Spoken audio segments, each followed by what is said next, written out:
love, more joy, everything. It's inspired young people. Inspiration comes from within you. When you clear out the garbage that's in your mind, you then create space for something better, more beautiful to come in. Let's have life and have it more abundantly. I say yes. It's like taking a workshop. I get to be in my pajamas. We have a very active imagination, which is why it's important to learn how to harness it and then point it in the direction you want to go. I listen to your show every day. It's time now for Living Your Inspired Life with Susan Burrell. Susan is no-nonsense, inspirational, motivational, and fun. This is positive talk radio. Practical wisdom for everyday life. It's a gift you give yourself. Now, here's Susan. And welcome to Living Your Inspired Life. We're here every Sunday, and if you're not tuning in on a Sunday, you can go to the website, livingyourinspiredlife.org, and check out all the great conversations that we're having on the leading edge of consciousness and opening up to inspiration and creativity and you know, really what people are out there doing in the world. And with that being said, Living Your Inspired Life has been speaking to filmmakers that are coming to next week in Santa Barbara, the Awakened World International Film Festival and Retreat. And it's going to be in Santa Barbara, October 27th through the 30th.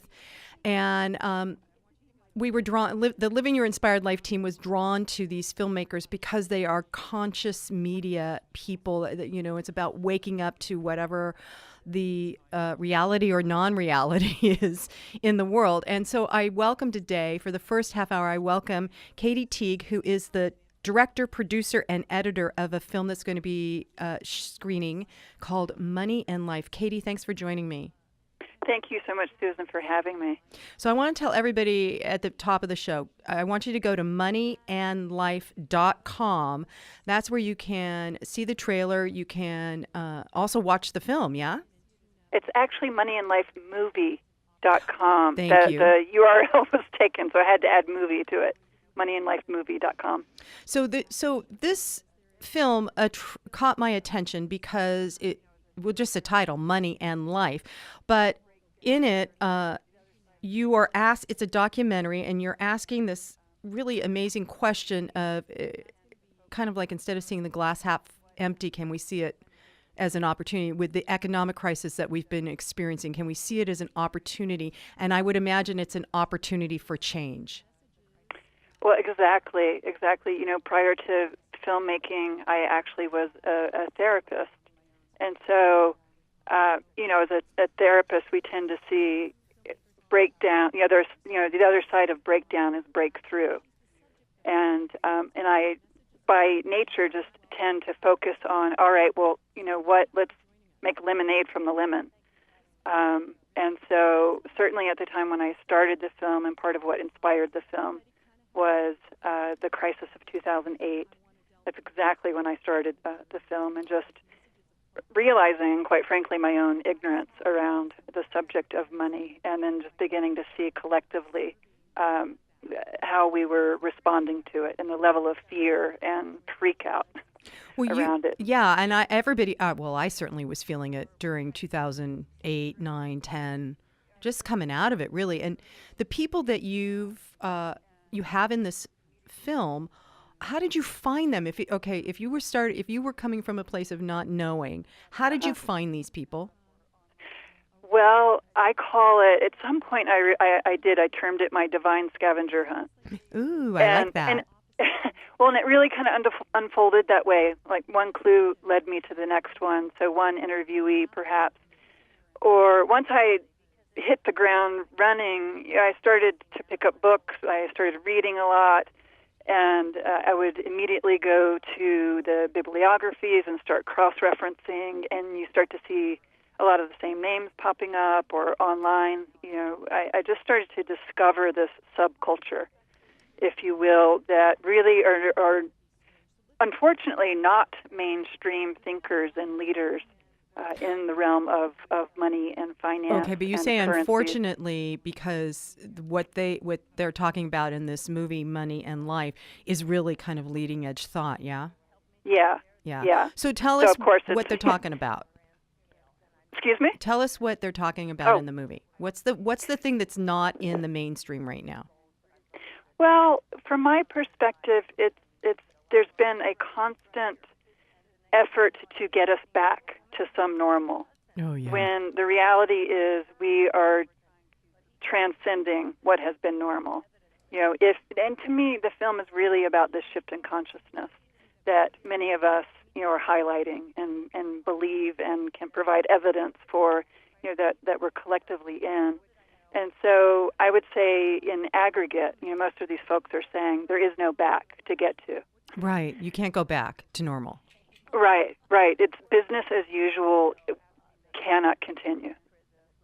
So why and is of course, that, in the Katie? mainstream, we're trying to perpetuate the status quo. So right, because that makes people feel they're not safe. popular. Right. So why is it that we can't go back to normal? Well, the converging crises, climate change, of which the economic crisis is a part of. Okay. Wait. I'm going to pause you right there. Sure. What does climate change have to do with economic crisis? Well, thank you for asking that question. And the film goes into this. And because our economic system is predicated on perpetual economic growth, which is not ultimately sustainable on a finite planet. So, and there is a really succinct, pretty eloquent segment that I edited together that just describes basically how an argument could be made that part of our ecological crisis is actually economically driven. We need to consume to keep the economy growing. Oh, yeah. And if you just look at it at point blank like that, it starts to make a lot of sense. There was the study which was debunked, I believe, back in the 70s, the limits to growth, through the Club of Rome, and 40 years later, people are now starting to say, you know what, I think they were right. I think, and more mainstream people are beginning to wake up and realize, maybe they were actually right. So if there is no sustainable economic growth, then what do these people in the film suggest we do? I mean, that's complex, of course. Right. And the way I came down with it was, well, we don't really know, because if it's really genuinely new, we can't just, the solutions aren't going to be rehashed solutions from the past. So it definitely takes a nimbleness collectively to realize and to come together. So I came personally to term it as the emergent economy, and it's a patchwork of different efforts. Some of which we can already begin to see. So, for example, the sharing economy, the whole sharing movement has been exploding. Zip cars, for example, or neighborhood exchange systems, sharing tools. So that alone starts to cut down on consumption. For example, the currency, complementary and alternative currencies sector is really, I believe, starting to gain some critical mass. And what is that? And again, these are not mainstream. You're not going to see these, in the USA Today.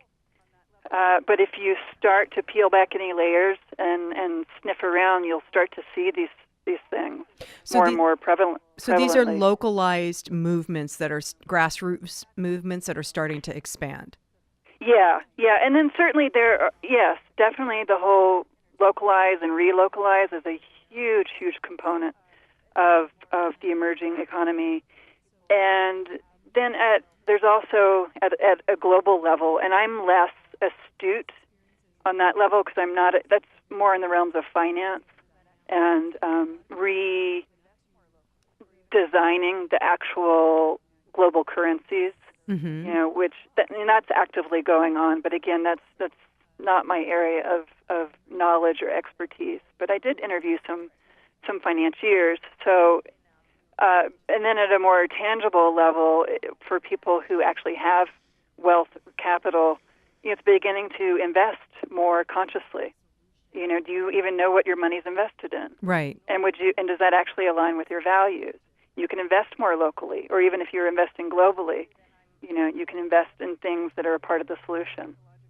So on the site, I saw words like ethical economy, restorative economy, Right. which is kind of what you're just describing in terms of Right. the ethical economy is if you're going to invest, are you investing in things that are going to have Right.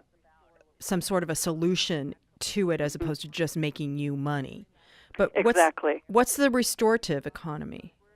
Restorative economy, I would say, is a more ecologically based economy. So we need to restore the things that we are depleting. So versus just being a purely extracting economy or consumers. So to begin to think about ways that we can restore what we take. Okay, and I'm hearing the word replenish too, so that it's replenish. Yeah. You'll hear a lot of these buzzwords, and there's not one single word that encompasses it all. You'll hear the sharing economy again, restorative economy, ethical, et cetera, and all of it, I think, is under this bigger umbrella of this shift in consciousness and realizing that money and finance and our relationship with it is not something we can ignore. It's a huge driver in terms of social change and ecological change. So speak a little bit, Katie, if you would, about, because I saw on the site, moneyandlifemovie.com, everybody. I saw on the site that there's this thread of where money really didn't start out as money, and then it became cold, hard cash, and until people then have developed this belief system that money is the only thing. And that's kind of what we're talking about here already, but speak a little bit about how that transformation occurred. Yeah, and I don't go into too much of a hardcore history on the evolution of money. Some of it is, there's the argument that we started out with barter and then that developed into paper money, et cetera. And I've also heard other historians say that actually isn't true. So I actually, fortunately, kind of evaded that because the purpose of my film was the point being is we have become so merged with money in the modern world that we don't even question what it is. And what it is now is purely fiat money, which is money basically backed by faith. There's nothing backing it anymore. Wait. Okay, slow down. You just sped up, and I'm kind of trucking along behind you. Okay. So you bet. you're saying that the way we associate with money now is on faith? Yeah. What does that mean? It means that 99% of the money that is created in our economy, and ours being the U.S., but it's also pretty global, is created by debt. So, and I won't go into the mechanics of that. And this is where the movie does a better job of that. But in short, I can say that. So we all know that money was once backed by gold, right? And then it was the Bretton Woods gathering, and then later President Nixon, who finally removed the gold standard altogether. So if you remove the gold standard, how is the money being created? What's it being backed by? And it literally is. It's a shell game. It's literally money is created out of debt by just making ledgers in a book. Which is why we can have billions of trillions of dollars of debt. Exactly, and that's why our national debt does nothing but keep rising. And if you look at it's a hockey graph of exponential growth. So what's the solution to that then? Go back? Well, again, part of the solution is starting to develop alternative and complementary currencies. We don't have to. We're not hamstrung simply on the national currency. And again, there are in the higher echelons of the money world right now. Those people are redesigning the currency. And again, I'm not an expert in that, only in knowing that we can't continue to infinity. We can't create debt to infinity. So that remains to be seen. What the real solution is to that. Mm-hmm. It feels, as you're speaking, Katie, it feels to me like this mountain of debt, if you will, that is backing our money, is at some point, and it has to crumble, which probably panics everybody, which makes them want to build the house of cards higher. Right. And yet that's the... Yeah. I mean, okay, so here's what I want to ask you. Does there need to be some sort of economic revolution in order for our belief system and comprehension of finances and money to change? Well, that's a really, really good question. I think that's the period that we're in right now, that we're answering that kind of day by day. And my intention with the film and hope is certainly that, like you're saying, I mean, there's an inevitable reset that has to happen.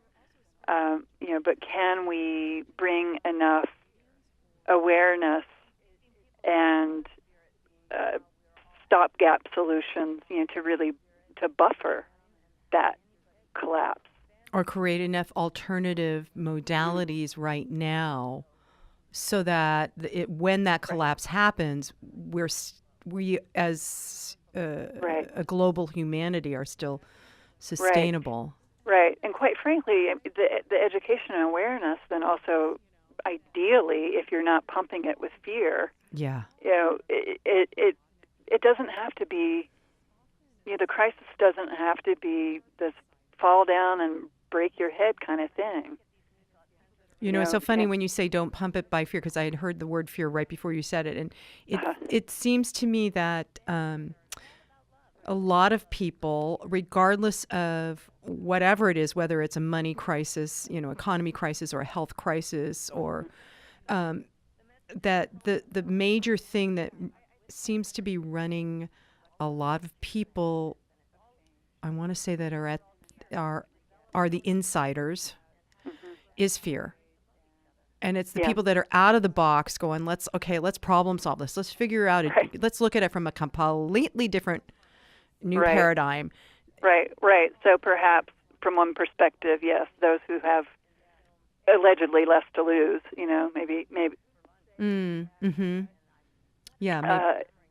I think in aggregate, it's this collective fear of change, and then that certainly gets amplified and sanctified and sanctionized, by those in power.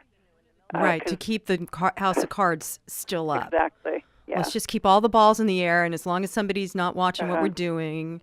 Yeah, and yet, who's to say that what rises from the ashes isn't more beautiful and better, more prosperous, more equitable for all of us? Because we can't continue at the levels of inequity that exist worldwide and certainly in this country.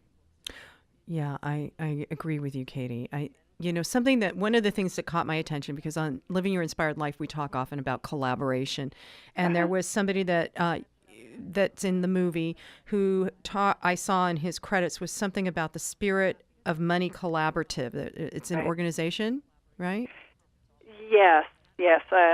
Orlin Bishop is who you're referencing. Yes. And just that, I think from everything you've shared with me during our time together, it does feel like there's a place of people coming together to collaborate, whether it's locally or globally. Yeah. And absolutely. And that's another term you'll hear is the collaborative economy. Yeah, which a lot of people, especially in our country, it's not about collaboration, it's about competition. And that means that I'm going to win and have more than you at the end of the day. Right. They're winners and losers. Yeah, which creates that inequality you were just describing. Exactly. I think that is one of the major shifts that is coming down, especially as we shift into more of a unitive consciousness, and you realize, oh, well, your loss is my loss. Oh, hugely, isn't it? Hmm. Yeah, so I think that is just a really, really huge aspect of what we're shifting into. Yeah, and you will hear that term. It's the sharing and the collaborative, and realizing we're all in this together on this, spaceship Earth.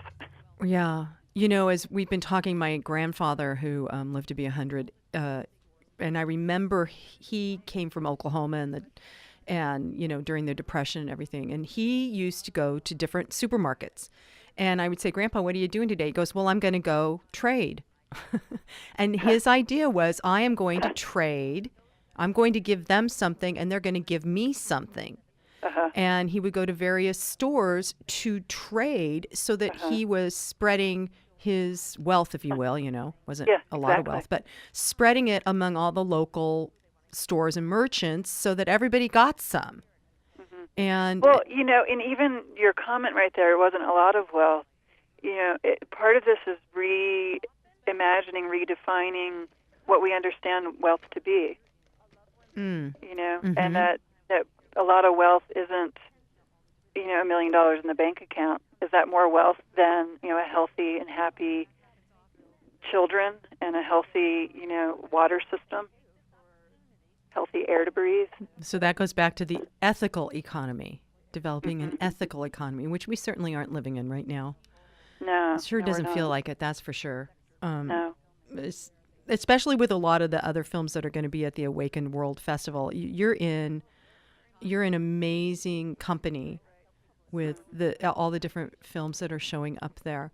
So yeah, I'm really excited, and I'm really thrilled that they are, and I also want to thank you for having the intention to interview conscious media makers, which is a whole new sector within filmmaking and media, I feel. Well, thank you for doing it, because if you hadn't created a conscious film, then I wouldn't be talking about it, right? Right. So, and there's the collaboration, yeah? That's it. It sure is. So we have just 2 more minutes. Are you working on another film after this, or are there segments of this film that are going to be, I'm thinking of a sequel, Katie. Yeah, I'm not currently working on another film. This one, quite frankly, it really took it out of me. It took me close to 5 years. And I didn't know, what I was stepping into. So I am kind of listening into what's next. It's definitely, conscious multimedia. So, and it could be that there is some sequel. So I want you to keep us on tabs for when your creativity starts flowing again in whatever direction, as long as you're a conscious media person. Great. Well, thank you. Yeah. Great. I will. So, Katie, tell everybody what day. I don't have the schedule in front of me. What day is Money and Life airing up in Santa Barbara? Money and Life is airing next Friday, the 30th. Okay. I believe in the morning. We're slated for the morning, I think at 9. Okay. And if you're listening and you want to find out about the whole schedule, you can go to agnt.org/filmfest, and the whole schedule is there, and you can also see what else is happening, because after each film there's going to be some sort of an action item or a solution process, right? Yeah. Are you guys doing a panel? Yeah, I think we've got a panel. Cool. I love it, because that gives you more food for thought as you leave. Oh, exactly. Yeah. Oh, I love it. I love the interaction and the generative dialogue and exchange that happens afterward is always really, really inspiring. Katie, thank you for joining me today. I am deeply grateful and appreciative of the work that you have chosen to do and you're being led to do, and I support you in continuing that inspired, conscious awareness that's going out in the world. So I've been talking to Katie Teague. She's the director, producer, editor of Money and Life, that's going to be airing at the Awakened World International Film Festival next week in Santa Barbara. You're listening to Living Your Inspired Life, and we'll be right back. Hi, this is Susan Burrell from Living Your Inspired Life. I always find it easier and more fun to expand my life by being connected to open-hearted, like-minded people committed to being on the same path I am. If you feel the same way, I suggest you visit a Center for Spiritual Living. There are wonderful communities in Ventura, Ojai, Santa Barbara, Oxnard, Pleasant Valley, Camarillo, and Westlake Village. You'll find terrific people, great information, and more tools to help you live the life you were born to live. So go to csl.org to find a center near you. That's csl.org for a center near you. And welcome back to Living Your Inspired Life. I'm Susan Burrell, and we are having a really wonderful time interviewing conscious media filmmakers. And so for this next half hour, we've got a couple that have done a film that's going to be airing in Ojai on Saturday, November 8th at 3 o'clock at the Ojai Arts Center Theater on Montgomery Street. And I was attracted to this because I'm part of what Living Your Inspired Life is about not only collaboration but sustainability. And so I want to welcome on to the show Josh and Rebecca. They are the documentary filmmakers of a movie called Pump. Hi there. Thanks for having us. Thank you.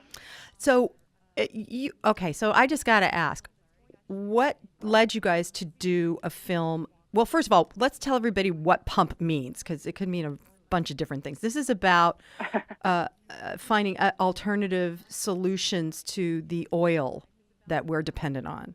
Exactly. And, yes, we're talking about pump in the sense of gas pump, not in the sense of the many other types. Pumping iron or Yeah. So, and you got in this documentary, you guys have interviewed a bunch of people, but you're talking about our addiction and that there's other alternatives that we could put into the pump, the gas pump, that we could buy as a country. Exactly. The Pump is really the third movie in a series that we've done. Well, go on. Oh, well, yes. The first one is called Fuel, and that premiered at Sundance in 2008. Mm-hmm. And that was about, just a broad look at alternative fuel choices, especially biodiesel. And then in 2011, we came out with a movie called The Big Fix, which was a lot about the oil spill that happened in the Gulf of Mexico, right? But really about the political corruption behind it, and the political corruption behind oil as an industry. And this is our third film, and the film's called Pump, and it's about what would it be like if Americans had choice, real choice, true choice, at the gas pump. I like that because I like choice. I don't like being told what I'm supposed to do. I like to be able to choose what I want to do. It's about freedom. I mean, that's one of the American, the American dream. Americans are all about having freedom, and we don't even think from day to day about the fact that we are locked into a monopoly every single time we go to fill up our cars, which we do, most Americans do once a week. We don't even think about the fact that we only have one choice, which isn't really a choice, which isn't freedom, and that's gasoline. And so this movie really shows how we can unlock the pump and break the oil monopoly and have multiple fuels at the gas pump. Or, well, I guess it wouldn't be a gas pump then, it would be a energy pump or a fuel pump. A fuel pump. So this is so what you guys are describing in this movie is how we as individuals can take control of what we're putting into our cars and therefore into the environment. Exactly. So speak more about it. Like, so what are the alternatives? And where can I go to get that? Well, we actually have we have two different cars to fill up on two different types of fuels, and we live in Ojai.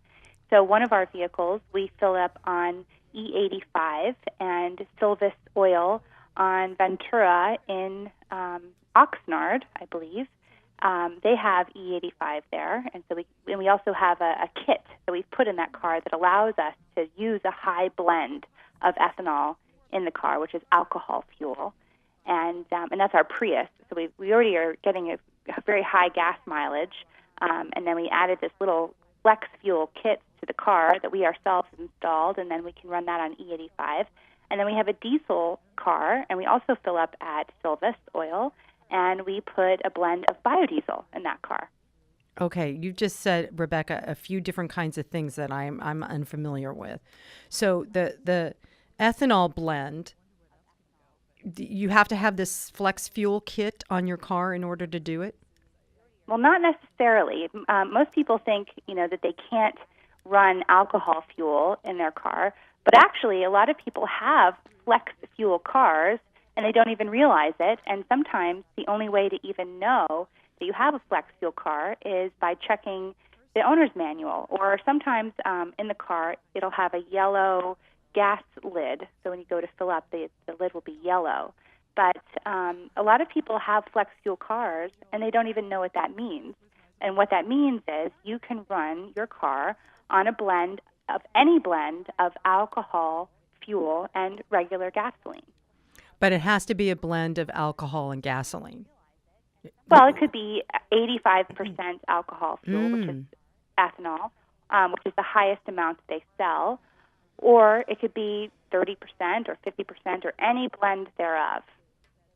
Okay, so Josh, let me ask you, how if you don't have this flex fuel car, so I hate to tell everybody, but I got a car that is from England, and it requires whatever the high end brand of gas is. At least that's what the maker says, right? So how is there some way I can, besides getting this flex fuel kit, is there some other way I can convert my car, Josh? Well, I was going to say, the first place, because a lot of this information it's confusing when you first hear it. It's like, wait, there's kits and conversions and car, the question that you asked is the question everybody wants to know, which is, how do I put something else other than gasoline in my car? So the first thing to say is you should watch Pump. Anyone with that question should come to the Ojai Arts Center on Saturday, which is Saturday, November 8th at 3 p.m., and watch the movie. Tickets are $10. You can buy them online at ohiartscenter.org. That's ohiartscenter.org, ohiartscenter.org. And the movie really, really explains this. But for somebody like you, you've got a British car, just happens to be British. We've all got cars from different places, some American, some Japanese. The easiest answer is any car can run on up to about 50% ethanol. That's 50%. So really? You can fill up regular gasoline, go to your gas station. You know about how much fuel fits in half your tank. It's 5 or 6 gallons for some cars. So you put 5 or 6 gallons of gasoline, you go across the street to the ethanol station, and you can put 50% ethanol in there, and the car will run fine. And that's one of the big secrets that the automakers don't want people to know, because it immediately opens up choice at the pump. And right. Of course, you can blend these fuels, so they don't have to be. It doesn't have to be either gasoline or ethanol. They blend together fine. So, a lot of misinformation out there around this issue, but the movie kind of cuts through the misinformation and says, look, here are your options right now. Pretty amazing. Most cars, can run on a very high percentage of alcohol fuel. Some cars are flex fuel. They can run all the way up to 100%. And other cars, you have to put a little kit, not a big deal, under the hood, and then they become flex fuel cars. So any car can run on this stuff, any car at all. And that's just one of the options that we look at in the movie. There are 3 other distinct options that we explore in the movie Pump, which is showing Saturday, November 8th at the Ojai Arts Center. So, Josh, let's talk about some of the people that you interviewed for the film, because you've got a former president of Shell Oil talking about choice at the pump. I find that ironic. Well, it is ironic. And look, this movie is not about good guys and bad guys per se. Ventura County, we're an oil-producing county. It's on our county seal. So there's an oil industry here that's been here for a long time. But the movie really looks at how can we transition, okay? When you look down the road, 10, 20, 30, 40, 50 years, people are not going to be driving on expensive oil because oil is getting more expensive every year. They're going to be driving on a cheap alternative. And so John Hofmeister, who's the former president of Shell, is the main character in our movie. And you wouldn't think like a former oil president would be in a movie about choice at the pump, but he is. And And he's an advocate for choice at the pump. And basically what he says is, look, I know the oil industry. Oil's getting more expensive. We've got to diversify. And how many times have you heard that? Oh, yeah. An industry that does one thing over and over again. Somebody says, we've got to diversify. That usually happens right before half of the people don't do it. Those are the people that go out of business. Right.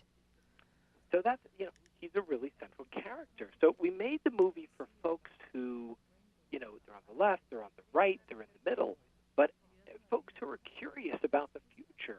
What are we going to do about climate change? What are we going to do about high oil prices? That's what Pump is all about. Well, and you've also talked to Elon Musk of Tesla, and that's got to be interesting because you're talking about alternative fuel, and he's talking about electricity.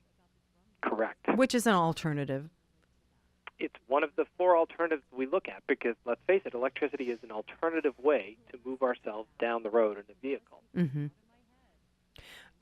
So let me ask you this. I was just having a conversation with a friend of mine in Ojai, by the way, and he's all about water conversion as a source of energy to move our vehicles. Is that in the film as well? It's not. And one of the things that we really look at in the movie, though, that, while that particular alternative is not something in the film, is the film is made to inspire a conversation about innovation.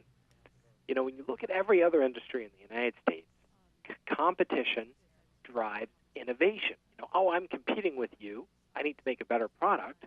Therefore, I'm going to invent something. I'm going to innovate. In the fuel industry, you can go to any gas station with any logo on it, and they all sell the same substance. There's no innovation. There's nothing driving that industry forward except the desire to get more oil out of the ground at a reasonable price.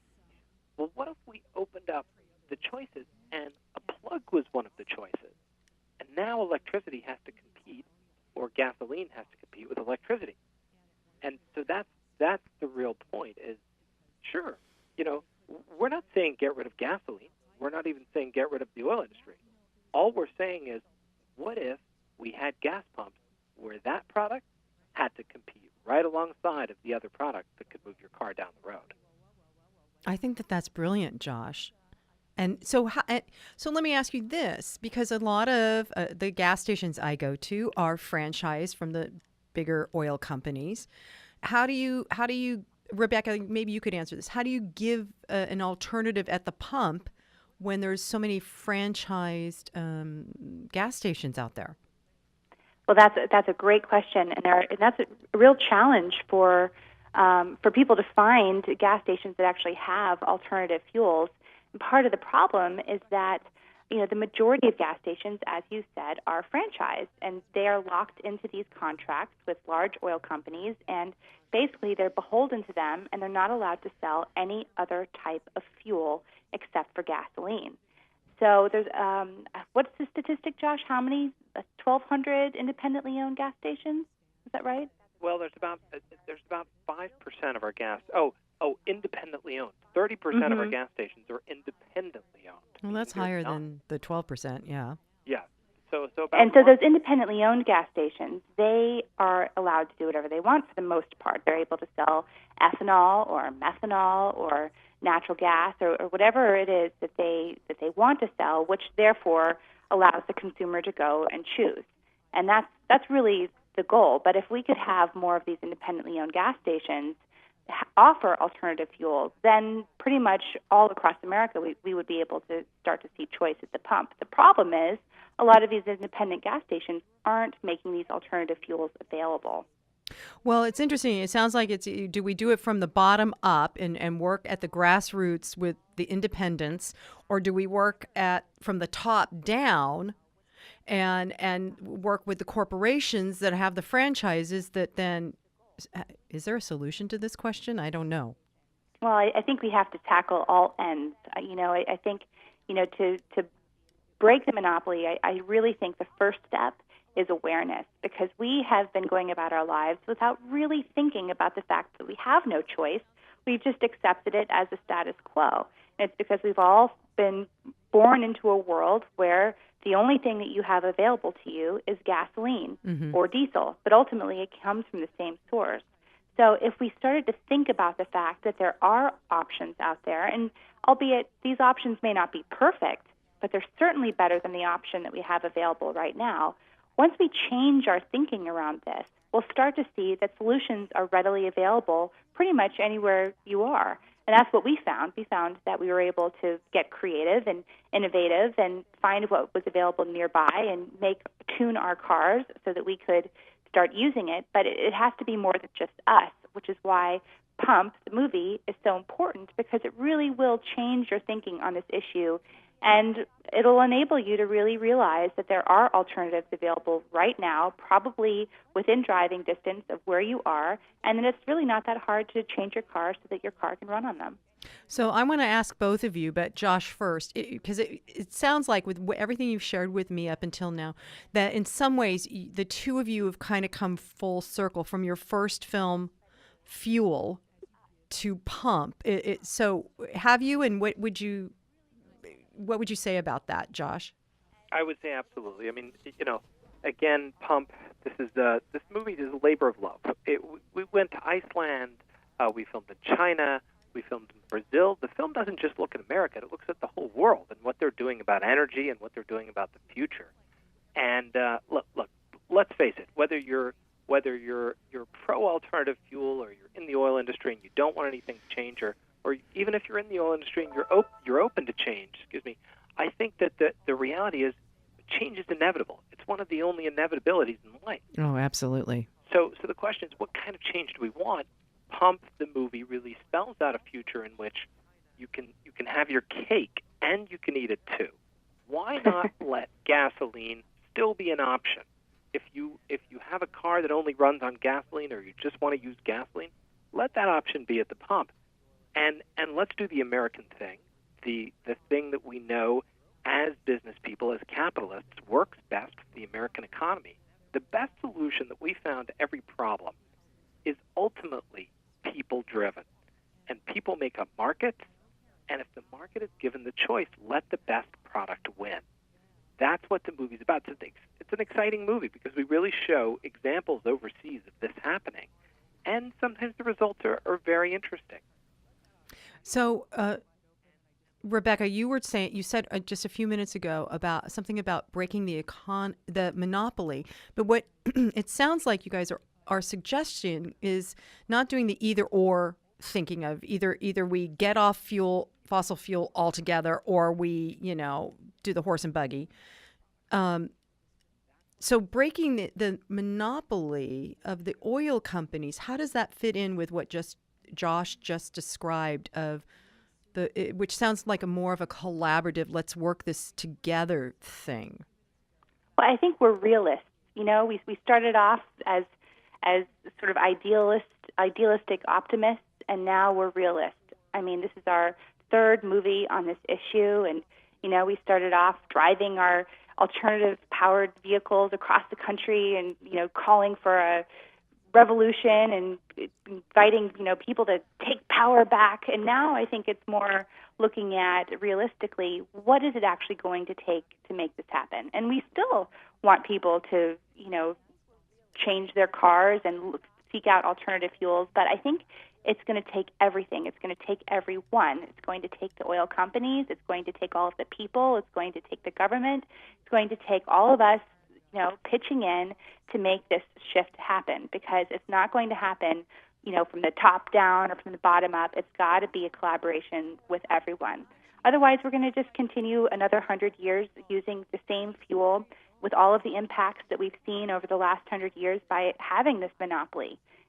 Monopolies can be broken, but it really does take a partnership between the people and the corporation and the government. And sometimes the corporations aren't so willing, but they can be enticed. And why we focus on Elon Musk is because he's just, like Josh said, it's all about innovation. And when you start to think outside of the oil box, you start to realize that there are so many amazing options and alternatives available out there that we can't even see right now because we're so stuck in this old way of doing things. And the minute we start to think outside of that oil box, we'll start to see that really the best fuels are the ones that are local, that are abundant in our natural environment, that don't harm the environment. And certainly the sun is one incredible resource. Wind is another incredible resource, but also there's different fuels out there. Like Josh went to Iceland, and in Iceland they have an abundance of CO2 that comes straight out of the ground. Well, that CO2 is a building block of fuel, and you can make fuel from waste CO2. And now we certainly have an abundance of CO2 in our atmosphere that we could be capturing, and we could turn that into fuel. So, all of the technology, it's out there. It's available. It's just a matter of weaning ourselves off of this one fuel that we have been stuck with for over 100 years. Yeah, I hear what you're saying, and I'm enjoying this conversation with you guys because on Living Your Inspired Life, we talk often about changing the way we view the world, looking at it from a new paradigm or developing a new paradigm that might be completely different from the old one. We've been talking also about the fact that there is no normal anymore. So you guys are the innovative, by doing these films, are becoming the innovative pointer to what we could do and those possibilities, and that's huge. And we don't even know what those possibilities are yet, but I think that the bottom line is, well, let the competition begin. Let's allow these other alternatives to compete with oil, and then we'll see which one is the best fuel. Let the best fuel win. So what would you guys, how do you suggest people do, now this is just a broad stroke here, but because in order to be innovative, you've got to have no fear. And how do you deal with people that are fear-based? Certainly people in the higher corporations, have got to have some fear of their profit diminishing and things like that. Josh, how would you suggest that people at the top deal with their fear? Well, again, I'm going to go back to encourage people to watch the movie. a bit of a broken record, but hey, this is a movie that the New York Times and the LA Times agreed was a good film, and it's a film that's appealed to a very broad range of audiences. And again, we're showing it at Ojai Saturday, November 8th, 3 p.m. OhaiArtsCenter.org, Ojai Arts Center. Get your tickets online or at the door. And basically, the movie says, look, I'll summarize the film for you. Okie doke. Choice has always brought good things for America. Every time we don't have choice, markets stagnate. We have, a lack of growth in the economy. We see problems rise. And every time, it's funny, every time oil prices go up, we have these problems too. Now, oil prices are temporarily low right now, but if you look at them over the span of time, they go up and down, but that line is always marching up. And so they're going to go up. And so the question is, do we want to be the frog that gets boiled in water slowly and we don't notice it? It's taxing on our lives. Everything we pay for, there's a little oil tax in there. Oh, took some energy to get that cell phone to your door. Oh, takes some energy to get that food to your supermarket. Every time something moves, there's a little oil tax underneath. So do we want to pay more and more and more for everything? Or do we want to find cheaper, cleaner, more sustainable alternatives that are American-made, that keep our men and women here in America working jobs? And that's the big question. And I think the answer is a no-brainer. Look, we all want a better future for our kids. And so this is not a movie about, taking down an industry and propping up an industry that's not as good. It's about giving people, average people, the power. Look, you choose. Which one's better? Which one's better for you? And let the market really do its thing. And I think at the end of the day, we're all going to be better off for it. Josh, I appreciate that because I heard several things as you were just speaking. One of which is the idea of freedom of choice, which I believe was what our founding fathers intended for this country. And I love the idea that it's about bringing production back to American soil, so that we become a healthier economy besides just sustainable and all of that. And I really appreciate you bringing that to the forefront as well. Yeah, the last thing I'll say on that is look at the terrible things that are happening in the world with this awful ISIS thing and just the awful things that we've had to go through as Americans to watch our young men and women march off overseas. So much of that conflict is oil-driven. Yeah. If you took oil out of the equation, you stopped buying oil from unstable parts of the world, you stopped funding all of that activity. And so you put that money back into America, put that money back into Americans' pockets, and there's a multiplier effect. Suddenly the guy that's working at the electric car factory or the alcohol facility or the local fuel of your choice, that factory, that person has money to spare, and that family is spending money, and that's supporting a whole economy of change. So rather than losing billions of dollars, we lose about $1 billion a day out of the American economy, leaks out of the economy to buy oil overseas. I don't know anyone who thinks that that's a good idea. Right. So it also sounds like part of the suggestion is to build new infrastructures of what you were just saying, of the electric car company on American soil, or the ethanol alcohol company, fuel sources. Yeah, because there's not a lot of that, is there? I don't know. Maybe I'm ignorant. There's not enough. And as Rebecca said, there are probably lots of other options that we didn't even touch in the movie, that once the ball gets going, we could really build out this multi-trillion-dollar infrastructure. It's a lot of jobs. It's a lot of money back in American pockets. Mm-hmm. And so, Rebecca, I want to ask you, because I'm hearing Detroit. How does this affect the car industry if we also then develop alternative fuel? Well, it's great for the car industry. Funny enough, when the movie came out, we pointed out that GM had declined to be interviewed in the film because we talk about, how do we get our cars to be flex fuel? And so GM responded by saying that they actually have put the most flex fuel cars out on the road, and they've really been the champion of that. So we had a good laugh about that. But I think, what we're seeing in Detroit is really a reflection of this archaic system that we've been stuck in, where, you see cities going bankrupt, and Detroit went bankrupt while we were there filming, as a matter of fact. And it's just this old way of doing things. And meanwhile, we've got cars being churned out here in California by Tesla, and everywhere you go, it seems, in California these days, you see a Tesla riding down the road. So, I think that it's time that companies like GM and all of the American automakers, they really start to embrace this change.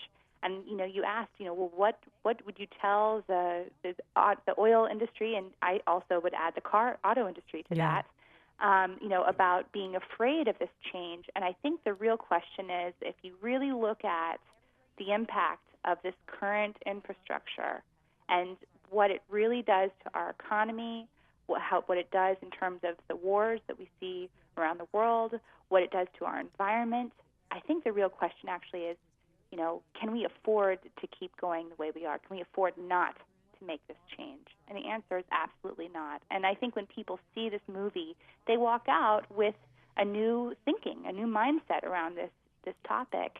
And just by shifting the way we think about this issue, it will change the things that we're afraid of. It might open up and let go of some of that fear. And I think people will be willing to start making that change immediately. In fact, we've seen people that work, in the oil industry and in the auto industry and just regular old, folks see this film and they go out immediately and they start making a change because they realize how easy it is. It is a no-brainer. But we've just been, like we've been saying, we've been beating this drum. We've been stuck. We are stuck. And until we make that change, we're going to see America declining. We're going to see companies like GM declining. We're going to see cities like Detroit declining. And it doesn't have to be that way. We can change that. We can create jobs. We can boost our economy. We can save our environment. And it starts at the gas pump. You guys are so innovative. I greatly appreciate you joining me today. The movie is Pump, and it's going to be at the Ojai Arts Center on Montgomery Street in Ojai on Saturday, November 8th at 3 o'clock. Let me ask you one more question, guys. Is there going to be like a Q&A before or after if people have questions? There will be a Q&A, and it'll be fun. So, that's probably the most fun part of the whole thing is the conversation. Because, hugely. That's where we really expand our interaction and get to, okay, these ideas are good. Let's ask some real questions, and that's where the rubber meets the road. So we want to see everybody there on Saturday. We'll be there, and it'll be a great time. And Josh, is there a website that people can go to between now and then? Yeah, I would suggest people go on the OhioArtsCenter.org to buy the tickets. If they want to learn more about the movie, there's pumpthemovie.com. But you won't be able to get tickets anywhere except on OhioArtsCenter.org, OhioArtsCenter.org, and of course at the door. But I'm worried it's going to sell out, so I encourage people to get tickets ahead of time. Yeah, I'm hearing that there might need to be a second showing. I hear that already. So I just want to thank you guys for joining me. And again, the movie is Pump, and it will be showing Saturday, November 8th in Ojai. Thank you so much, you guys. And I'm just going to say, and so it is, namaste.